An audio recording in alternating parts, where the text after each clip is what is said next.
En cierta ocasión, un trabajador muy bueno en una planta que producía ciertos productos fue nombrado gerente de producción, fue ascendido.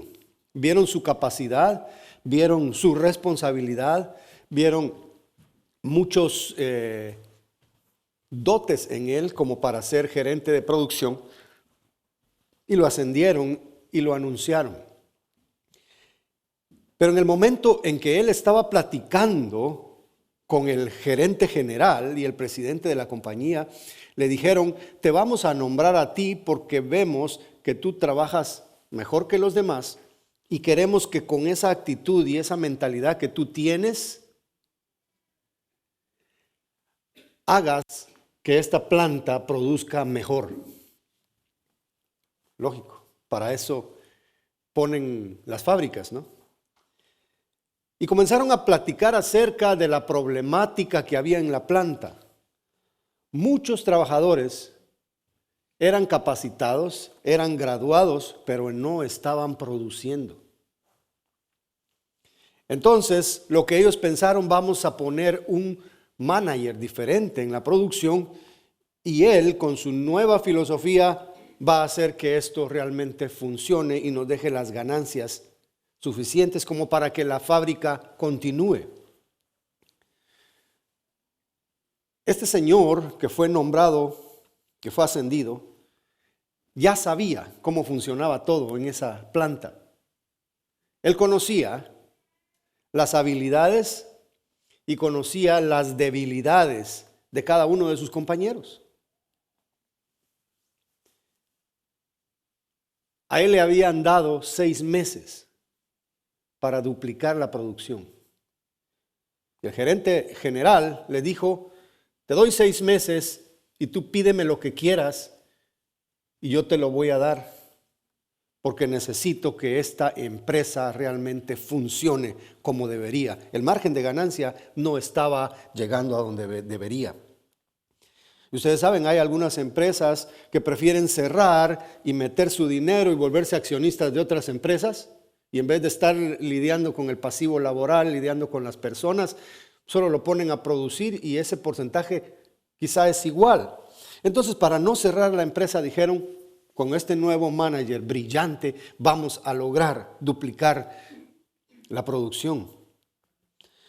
El muchacho se fue a su lugar, se tomó un tiempo y le dijo a los jefes en una segunda reunión, otro meeting: señores, yo quiero gente nueva totalmente, porque con estos yo no puedo hacer nada. Estos son incurables. Se ha tratado de traer gente nueva para entrenarla y el que lo entrena es uno que ya está corrupto y le dice: no trabajes mucho, no les hagas caso, te quieren explotar, trabaja como tú quieras. Y si la persona venía y no les quería hacer caso a esos compañeros corruptos, ellos se encargaban de desesperarlo para que se fuera. Entonces el nuevo gerente de producción se dio cuenta que no podía hacer nada con estos que ya estaban echados a perder.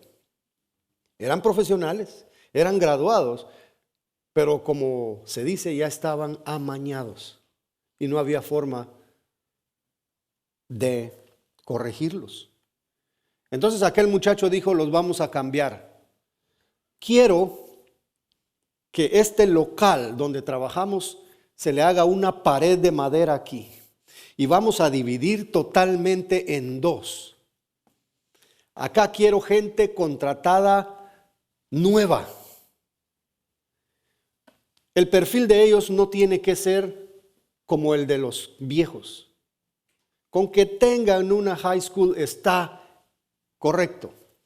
Entonces, conforme este lado vaya produciendo, vamos a ir despidiendo de aquel lado. ¿Estamos claros? Y entonces el gerente general dijo: pero por cierto tiempo no vamos a producir más. Por cierto tiempo vamos a pagar más planilla porque vamos a estar aumentando. Y entonces el nuevo muchacho le dice: ¿quiere que le duplique su producción? hagamos esto, porque con aquella gente nunca se va a hacer. Y poco a poco lo fueron haciendo. En términos de 6 meses, de este lado solo tenían nuevos trabajadores que no tenían contacto con los otros. Prácticamente estaban trabajando con 2 líneas de producción. Y los dueños de la empresa se dieron cuenta que los nuevos empleados estaban produciendo el doble. Y poco a poco se deshicieron de los demás. Hermanos, es lo que hizo Jesús cuando vino a este mundo. Ya lo vimos en unos sermones atrás. Vino nuevo en odres nuevos. ¿Sí? Vestido nuevo, no un vestido remendado. Jesús sabía que con los fariseos, que con los herodianos y con los escribas no iba a levantar una iglesia. Él escogió su propia gente. El título de nuestro sermón hoy es Jesús escoge a los suyos. Y vamos a ir a Marcos 3, del 13 al 19. Marcos 3, del 13 a 19. Ya estamos centrados en Marcos. Este es el sermón número 16 de Marcos.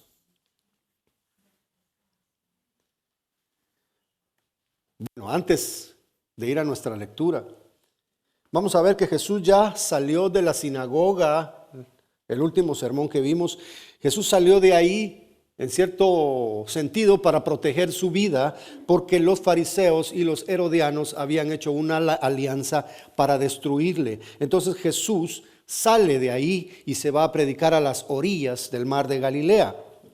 Pero ahí en el mar de Galilea también había un gran peligro de que la multitud, por tocar a Jesús y por obtener beneficios como milagros, le podría aplastar, podían destruirlo físicamente. Y Jesús toma medidas para que esto no sucediera. Le dice a sus discípulos: ténganme lista la barca para salir nadando, para salir navegando, si en caso esta turba se pone peligrosa. También vemos cómo Jesús rechazó la colaboración de los malos espíritus en su ministerio. Los malos espíritus proclamaban el nombre de Jesús, pero Jesús les dice: cállense. En primer lugar, porque Él no quiere que ningún demonio esté predicando. Y en segundo lugar, porque todavía no era tiempo de que Jesús fuera coronado. Y muy probablemente los demonios querían que el pueblo lo tomara antes de tiempo y lo pusiera como rey. Entonces Jesús tuvo mucho cuidado de su ministerio, de que no se fuera a desviar ni a la derecha ni a la izquierda, de no morir antes de tiempo y de no ser coronado antes de tiempo, ¿verdad? Cosas que no le convenían al plan de redención. Todo debería ser realizado en su tiempo, de su correcta forma, según el plan del Padre. Hoy vamos a ver 4 aspectos en la selección que Dios hace de sus siervos, para que veamos que Él merece toda la gloria en la labor de dispersar su evangelio por el mundo. El primer aspecto: Dios escoge soberanamente. Ya vamos a ver qué significa eso. Segundo aspecto: Dios escoge y capacita. Tercero: Dios escoge y envía. Y cuarto: Dios escoge gente común. Vamos a leer entonces Marcos 3 del 13 al 19. ¿Está listo? Dice: después subió al monte y llamó así a los que Él quiso, y vinieron a Él. Y estableció a 12 para que estuviesen con Él y para enviarlos a predicar, y que tuviesen autoridad para sanar enfermedades y para echar fuera demonios. Versículo 16. A Simón, a quien puso por sobrenombre Pedro, a Jacobo, hijo de Zebedeo, y a Juan, su hermano de Jacobo, a quienes apellidó Boanerges, esto quiere decir hijos del trueno. A Andrés, Felipe, Bartolomé, Mateo, Tomás, Jacobo, hijo de Alfeo, Tadeo, Simón el cananista y Judas Iscariote, el que le entregó, y vinieron a casa. Vamos a orar. Señor, tenemos una porción de tu palabra preciosa como toda, Señor. de la cual podemos sacar una gran enseñanza, de la cual podemos conocer, Señor, cómo tú actúas, de la cual nosotros podemos conocer tus estrategias para dispersar tu reino, para engrandecer tu iglesia. Gracias, Padre, ayúdanos a comprenderlo y ayúdanos a vivir con respecto a esto, en el nombre de Jesús. Amén. Dios aplica su soberanía al escoger a sus apóstoles. Yo quiero que conforme ustedes van escuchando el sermón y van oyendo cómo hablo yo de los apóstoles, también ustedes vayan aplicando eso a sus vidas. No porque ustedes sean apóstoles de Jesucristo, que estén entre los 12, sino porque nosotros también fuimos escogidos. Porque nosotros también fuimos escogidos soberanamente. Dice el Señor, no me buscasteis vosotros a mí. Ustedes no me escogieron a mí, yo los escogí a ustedes. Eso se aplica a sus apóstoles, a sus discípulos y a toda la iglesia. Nadie busca a Dios, todos se desviaron por su propio camino. Entonces, de alguna manera eso se aplica a nuestras vidas. Y es bueno tener la mente abierta a esa aplicación a nosotros para que vayamos viendo que nosotros somos parte de un todo que empezó en los apóstoles. Dios escoge soberanamente. ¿Qué quiere decir eso? A él nadie lo convenció. A él nadie lo manipuló. A él nadie le dijo qué hacer. Dios escoge soberanamente. Él manda, Él hace lo que Él quiere. Versículo 13 dice, después subió al monte. Vemos a un Jesús activo, dinámico, de la sinagoga a la orilla de la playa, en el lago de Galilea. Después de ahí subió al monte. No tuvo necesidad de la barquita, ¿verdad? Subió al monte, alguno de los montes que están ahí en Galilea. Y dice, llamó así a los que él quiso. ¿A quiénes llamó él? A los que tenían mejor apellido. Llamó a los que estaban mejor vitaminados, a los más guapos, a los más altos, a los más estudiosos. Fíjese usted cómo empieza. Llamó a los que él quiso. ¿Y a quiénes quiso él? Ahí vamos a ver el carácter de Jesús cuando veamos quiénes eran estos, ¿verdad? Llamó a los que él quiso y vinieron a él. En otro de los evangelios podemos ver cuando Jesús llama a alguien y le dice, déjame que vaya a enterrar a mi padre. Pues su papá no se había ni muerto. Era una forma de decir, todavía tengo que cuidar de mi familia. Y habían otros que ponían excusas, pero los 12 apóstoles en este momento vinieron todos. Y ahí los 12 reunidos en aquel grupo selecto. Otro de los evangelios nos menciona que Jesús pasó toda la noche orando antes de hacer esta elección. Era una comunicación perfecta con el Padre. Jesús no hacía nada solo por él mismo. Jesús, la segunda persona de la Trinidad, en un total de acuerdo con lo que el Señor Dios Padre dice. Bueno, entonces vemos acá que los apóstoles de Jesús, los 12, fueron llamados solo por el designio de su voluntad. Leímos Efesios 1 hoy, que Dios hace las cosas porque Él quiere. ¿Quién puede torcerle la mano a Dios? Últimamente se oyen estas oraciones excéntricas, totalmente herejes. Dice, Señor, no tomaremos un no por respuesta. ¿Han oído ustedes esos locos?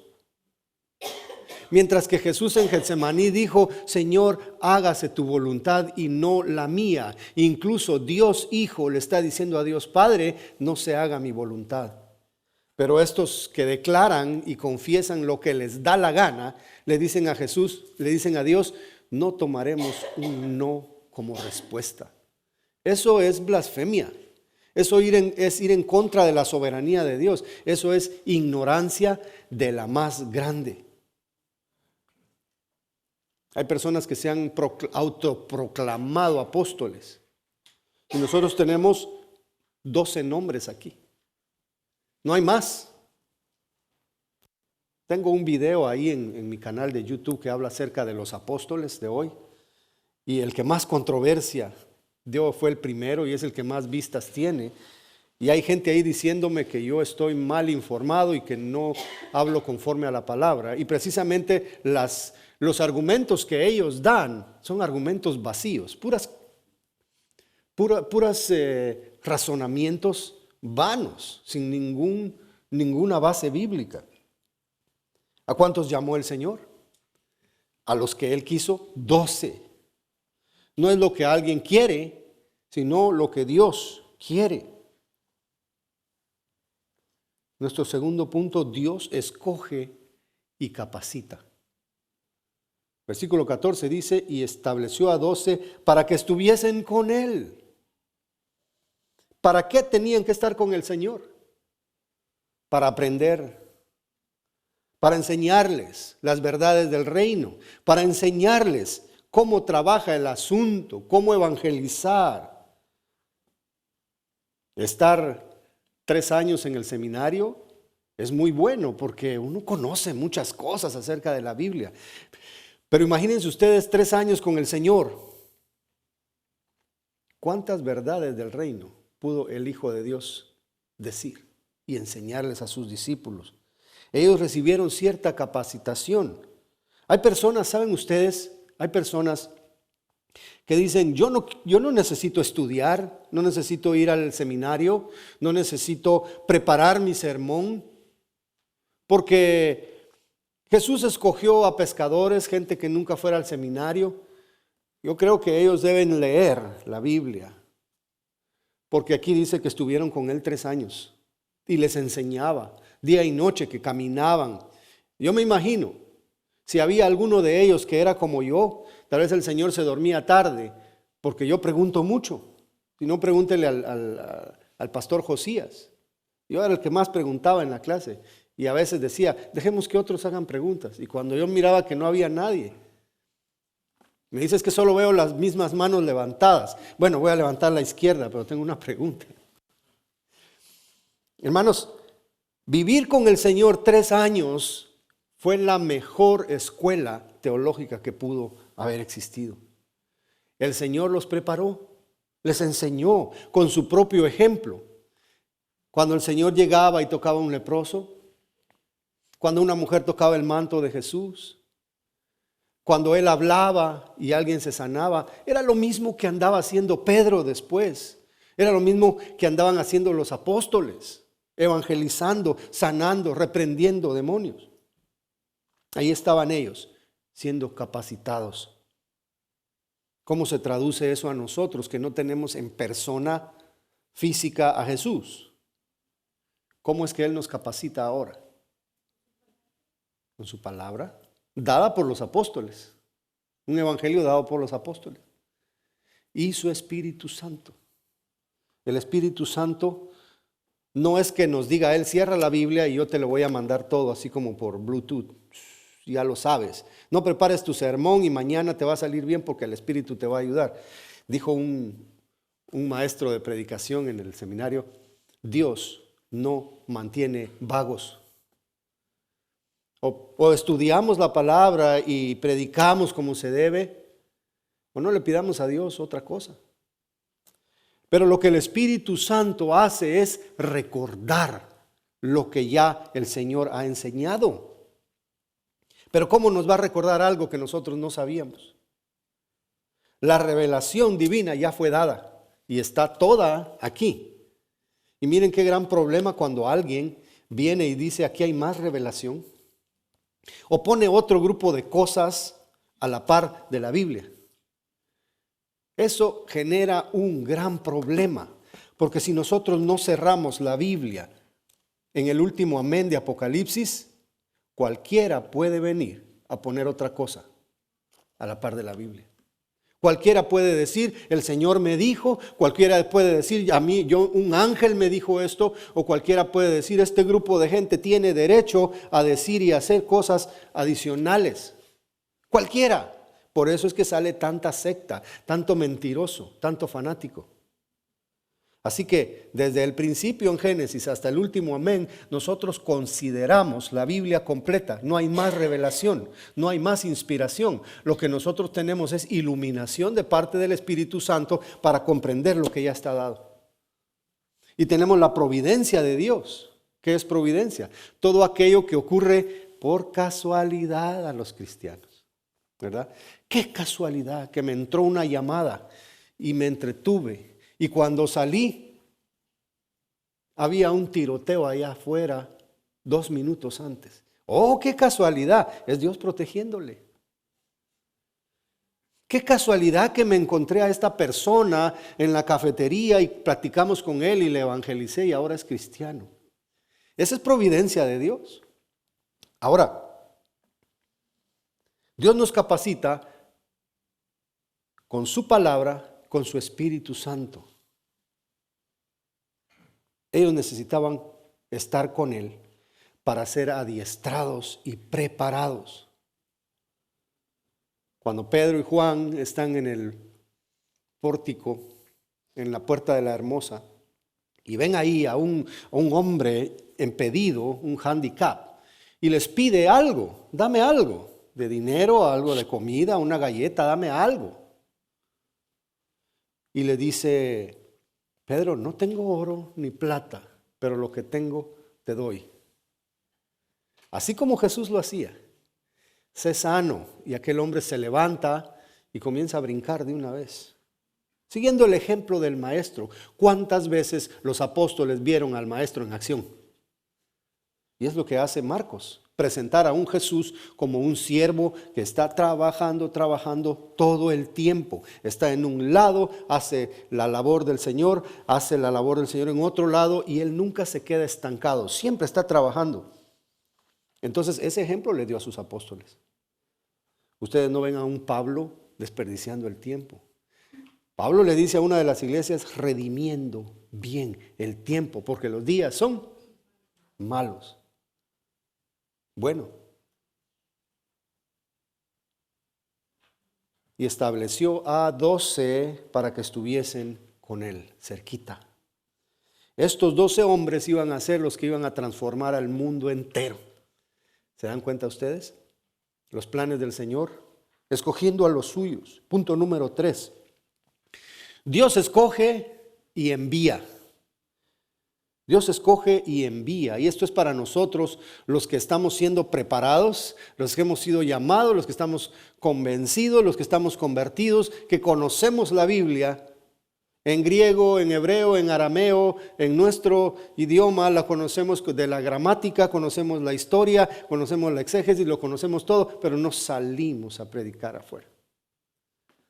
Dios escoge y envía, y dice que los escogió para enviarlos a predicar. Ellos deberían continuar con la evangelización del mundo. ¿Saben ustedes, se han dado cuenta que Jesús nunca salió de Israel? Él nunca salió. Los que tenían que salir a todo el mundo eran los apóstoles, con el poder del Señor Jesús. Y le tenemos aquí a Jesús que tenía un propósito en la preparación. Porque hermanos, la preparación no es solamente para que nos quedemos contentos con todo el conocimiento que tenemos. La preparación que tenemos cada 2 viernes o que tenemos aquí los domingos en la mañana, no es para que nos la tengamos y ahí enterradita, bien guardada. Es para que vayamos y la dispersemos en donde vivimos. Empiece por su casa. Empiece por su suegra, por su suegro, por su hermano, por su esposo, su esposa. Ahí es donde el Señor nos quiere dispersando su palabra. Él nos llamó para mandarnos. Ahora, con respecto a los apóstoles, la tradición nos da alguna información de lo que los apóstoles hicieron. La tradición nos sirve para tener alguna idea. No podemos decir a ciencia cierta que la tradición es perfecta, aunque algunos por ahí la ponen hasta más efectiva que la misma Biblia. Dicen que la Biblia tiene errores, pero que le creen 100% a la tradición. Y creo que estamos al revés ahí. La Biblia es la perfecta palabra de Dios y la tradición podría ser cierto. Alguien se pudo haber equivocado en algún dato, en alguna fecha, en algún lugar, pero sirve. La tradición nos dice cómo murieron los apóstoles, a dónde fueron a predicar. Y es interesante verlo, puede ser cierto. Aunque algunas tradiciones, algunos datos en la tradición contradicen la Biblia. En ese sentido nosotros debemos rechazar la tradición contundentemente, porque si contradice la palabra de Dios, entonces tiene que estar mal la tradición. Amén. Bueno, entonces los envía y los pudimos ver la primera vez nosotros, no en Marcos, pero ya sabemos que los envió de 2 en 2 a predicar.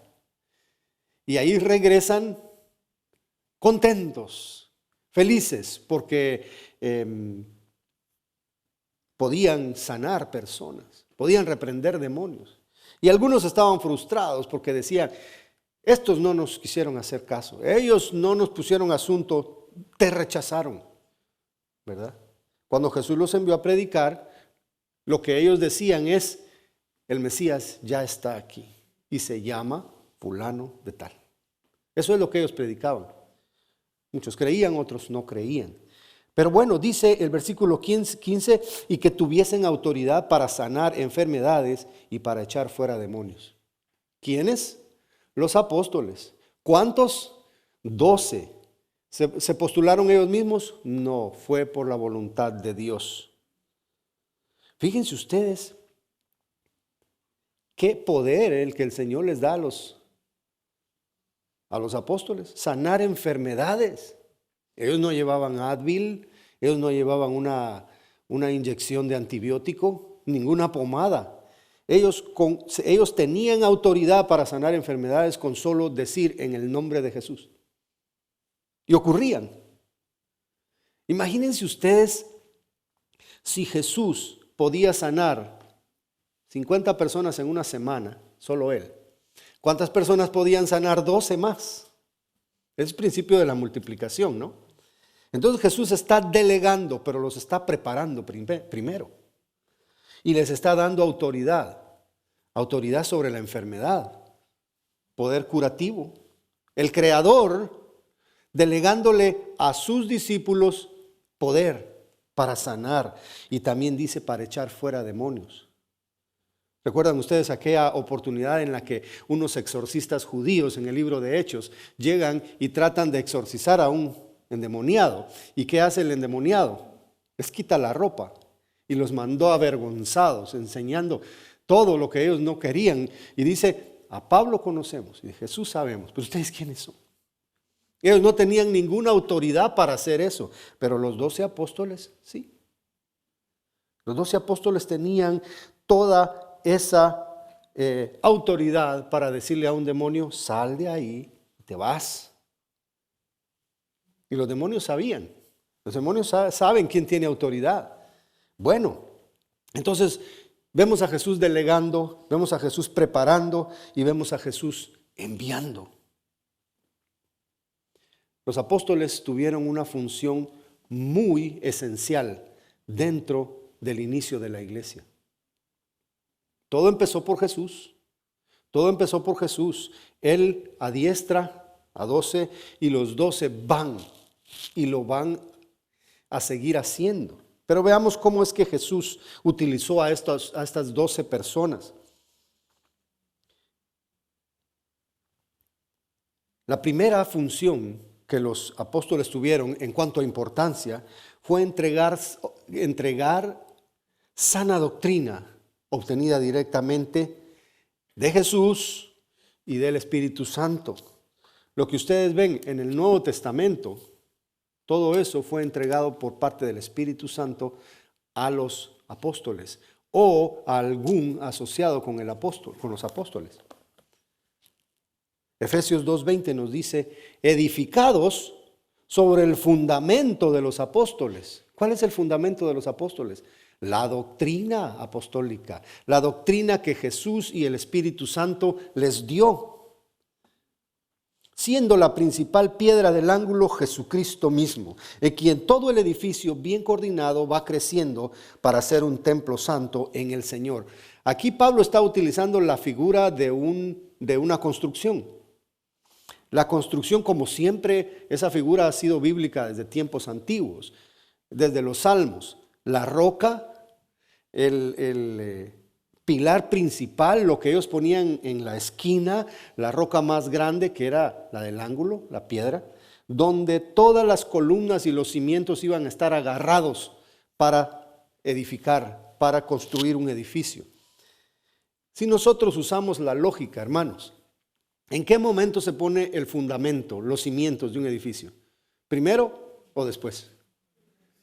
Miren, levántenme el edificio para que yo logre meter el cimiento porque se me olvidó. ¿Verdad que no tiene lógica? Y el Espíritu Santo tiene lógica, hermanos, más que cualquiera.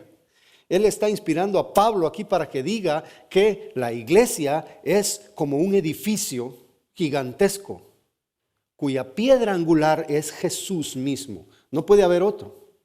Si alguien viene predicando otro evangelio, sea maldito. Nadie puede poner otro evangelio. El centro del evangelio es Cristo. Es lo que acabamos de proclamar con la Santa Cena. Él y solo Él. No puede estar agregado ahí alguien más. Solamente Jesús. Y el cimiento que está colocado ahí son las enseñanzas de los apóstoles. Enseñanzas que, por cierto, están conectadas a esa piedra. Esas son enseñanzas, son doctrinas, son conceptos, es teología que viene directamente de Dios, de nadie más. Entonces la iglesia está fundamentada primeramente en Cristo y luego en las enseñanzas que los apóstoles nos dejaron. Nada más. Si alguien quiere poner otro fundamento, no le crean. Sí, es la revelación divina, es el evangelio, la sana doctrina. ¿Y cuál es el objetivo de esto que ellos hicieron? Nadie construye un edificio, le pone bonitos cimientos para dejarlo ahí nomás. Hay que seguir arriba. Dice Efesios 4:11, y él mismo constituyó a unos apóstoles, a otros profetas, a otros evangelistas, a otros pastores y maestros. El versículo 12, a fin de perfeccionar a los santos. ¿Quiénes son los santos? Todos los que han sido lavados con la sangre de Cristo somos santos. ¿Nos lo merecemos? No. ¿Somos perfectos? No. Pero Dios nos ve como santos a través de la perfección de su Hijo Jesús. Y nos ve como santos porque Él en su mente, en sus planes de antes de la fundación del mundo, ya nos glorificó. Ese es su plan y Él lo va a cumplir. Dice el apóstol Pablo, lo que Él empezó en mí, lo va a terminar. No pretendo haberlo ya alcanzado todo, pero vamos hacia adelante. Entonces, vamos a ser perfeccionados, cada día creciendo más en conocimiento y aplicándolo a nuestra vida para nuestra santificación diaria. Creciendo con la palabra de Dios, la sana doctrina, la sana teología. Por esa razón nosotros como iglesia le ponemos tanta importancia a esto. Hermanos, estudiemos esto y pongámoslo en práctica, estudiémoslo. Porque no podemos ser edificados de una manera correcta si lo hacemos con algo que no sea lo que Dios nos ha dado. Ahora, los apóstoles tuvieron eso. Predicar la sana doctrina, predicar. En el libro de Hechos vemos un día que ellos tuvieron que establecer a 7 personas especiales, se les llama diáconos por parte de los estudiosos, aunque la Biblia no les llama directamente ahí diáconos, pero escogieron a 7 varones de buen nombre, llenos del Espíritu Santo. ¿Por qué razón? Porque los apóstoles no tenían tiempo para servir las mesas, para atender las necesidades físicas de la gente. Los apóstoles deberían hacer 2 cosas. ¿Cuál? Orar y predicar. Estar consagrados al Señor, recibir la revelación del Señor y predicarlo. Al fin y al cabo es el legado que ellos nos dejaron. Estos 12 a los que el Señor llamó, los subió al cerro, al monte, y ahí los comenzó a capacitar. Y ahora los está enviando a predicar, que al fin y al cabo fue el trabajo exhaustivo y exclusivo de ellos. ¿Por qué ellos entonces también sanaban? Para autentificar su mensaje. Usted tiene dos predicadores. Uno está diciendo una cosa y otro está diciendo totalmente distinto. ¿Cómo Dios hace para que su pueblo se entere cuál es el predicador correcto? Aquel que puede hacer milagros, ¿verdad? Aquel que tiene poder, porque solo Dios puede hacer milagros. Entonces, por esa razón, Dios le da estas credenciales a los apóstoles para poder demostrar que lo que ellos están diciendo es la verdad. Y lo mismo Jesús dijo, ustedes no creen mis palabras. Si no creen mis palabras, entonces crean a lo que yo hago, los milagros que hago, que esto los convenza. Bueno, el punto número 4. Dios escoge gente común. Creo que vamos a seguir el próximo domingo con esto, porque ya se nos llega la hora, pero le vamos a dar una tocadita. Menciona a Simón, a quien puso por sobrenombre Pedro. Y ya nos dijo Marcos quién era Pedro. ¿Quién era Pedro? ¿El principal de la sinagoga? ¿Quién era Pedro? Capacitado allá con Anás y Caifás. Era un pescador, quizá el más rudo de todos, con un carácter fuerte, con un carácter impulsivo. Ahí estaba Pedro. Y si se dan cuenta ustedes en los 4 evangelios y en el libro de Hechos, capítulo 1, versículo 13, van a ver siempre a Pedro encabezando a todos. Y van a ver ustedes a Pedro negando a Jesús. Van a ver ustedes a Pedro caminando sobre el agua por un tiempo, pero por su falta de concentración en el Señor, se fijó en todo lo demás y se hundió. Van a ver ustedes a Pedro diciendo cosas que no debía y lo van a ver diciendo cosas que sí debía. Era una persona que cometía errores, no era nadie perfecto. Incluso después de la venida del Espíritu Santo, Pedro hace muchos milagros y está dedicado a los judíos y está predicando, y allá en Antioquía comete un gran error y Pablo lo reprende en público. Pedro no era perfecto. Pedro no era una persona extraordinaria como para que nosotros dijéramos por eso Jesús lo escogió. Dios escoge personas comunes y corrientes. Hermanos, esto a nosotros nos debe animar. Y quiero que se lleven esto, y vamos a continuar la otra semana, que se lleven esto en el corazón. Usted no necesita ser una persona extraordinaria para servir al Señor. En Pedro y en todos los demás, lo que vamos a ver, que eran personas comunes y corrientes. Personas que les costaba entender las cosas del reino. Personas que salieron corriendo cuando a Jesús lo aprisionaron. Personas que se enojaban cuando venían los niños a Jesús. ¿Sí? Personas que estuvieron siguiendo a Jesús de lejos cuando a él lo estaban crucificando. Personas que se fueron a meter a una casa a llorar y a esconderse porque tenían miedo de los romanos. Personas que volvieron al mar de Galilea a pescar, aunque Jesús les había dicho que iban a ser sus siervos. ¿No somos nosotros así? ¿No tenemos nosotros 1000 debilidades como ellos? Fíjese bien en la actitud de Dios. Él no está esperando que usted sea una gran persona para usarle. Solo basta que usted sea salvo, que por cierto usted no hizo nada para ser salvo, porque esa fe que usted tiene la obtuvo a través del nuevo nacimiento, porque usted se dio cuenta. Un muerto en delitos y pecados no puede ver su pecado, se deleita en su pecado, no puede compungirse, no puede sentirse mal. Pero Dios quiere usarle a usted que ya ha nacido de nuevo, que usted ha creído, que se ha arrepentido de sus transgresiones.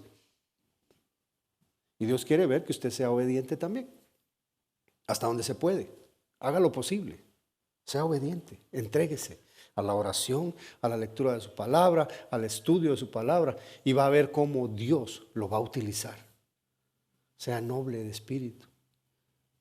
Entienda que el que va a hacer la obra es Dios y no usted.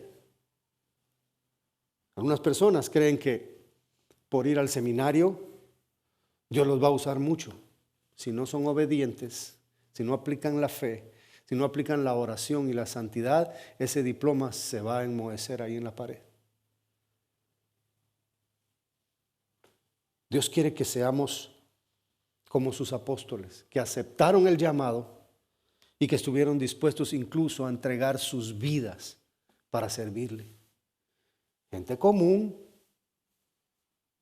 no sacados del palacio, no sacados de los grandes institutos rabínicos, personas como usted y como yo, para poder hacer un trabajo, quizá pequeñito, quizá nadie lo valore, pero ¿sabe usted que nuestro trabajo en el Señor es como una piedra radioactiva? Por chiquita que sea, somos peligrosos, hermano. En el reino de las tinieblas, nosotros donde llegamos, dejamos una marca.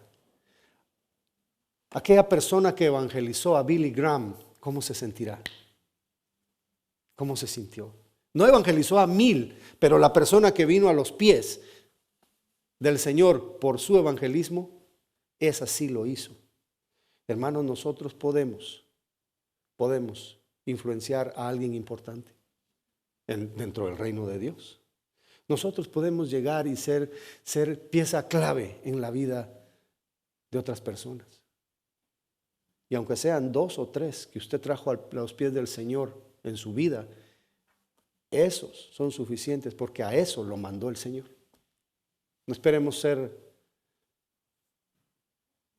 personas de otro planeta, porque Dios nos escogió a nosotros tal y como estábamos.